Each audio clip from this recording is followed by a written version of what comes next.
আমার কাছে টাকা আছে, একজন আইসা আমার কাছে সুদে টাকা চাইছে। আমি যদি এখন চিন্তা করি এই ব্যক্তির টাকা দিলে মাস শেষ অনেকগুলো টাকার লাভ পাবো, 1 লাখ টাকায় কয় হাজার টাকা পাওয়া যায়? কত পাওয়া যায়? হ্যাঁ, এলাকায় সুদক্ষণ নাই? 1 লাখ টাকায় কত? 10,000 না 5,000? তো মাস শেষ, মাসটা ঘুরলি 1 লাখ টাকা 5,000। কত বড় সুযোগ! কোনো কাজ লাগবো না, কিচ্ছু লাগবো না, শুধু খাইবো আর ঘুমাইবো, মাস শেষ টাকা আইব। কিন্তু না, আল্লাহ বলছেন গুনাহের বেলায় ধৈর্য ধরো। তোমার সামনে গুনাহের কাজ আসবে, কিন্তু ধৈর্যের সাথে না, আমি সুদ খাবো না। যারাই ফিরতে পারবে ধৈর্যের মাধ্যমে, না খাবো না।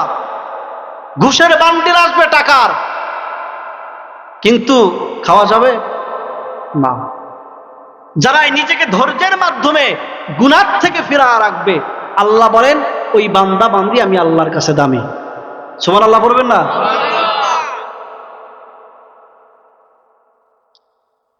বহু গুনাহের কাজ আমাদের সামনে আসবে, কিন্তু করা যাবে না। ইয়া আইয়ুহাল্লাযীনা আমানুসবিরু ওয়া সাবিরু ওয়া রাবিতু, ও গোলামের দল, ধৈর্য ধারণ করো, গুনাহের বেলায় ধৈর্য। গুনার কাজ সামনে আসবে, কোনো সন্দেহ নাই আমাদের সামনে গুনার কাজ আসবে, কারণ আমাদের পিছনে শয়তান আছে। শয়তান আমাদের সামনে শুধু গুনার কাজগুলো নিয়ে আসবে।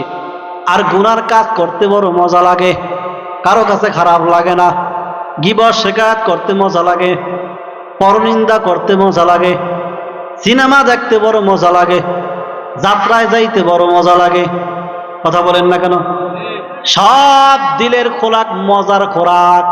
শয়তান দিলের ভিতরে এমন মজা লাগায়া দিছে, বান্দা যখন তোমার সামনে গুনার কাজ আসবে তখন তুমি ধৈর্যের মাধ্যমে ফিরে থাকো। আল্লাহ বলেন গোলাম, যেই বান্দা বান্দি গুনার কাজ থেকে ধৈর্যের মাধ্যমে নিজেকে বিরত রাখবে, ওই বান্দা বান্দি আমি আল্লাহর কাছে দামি।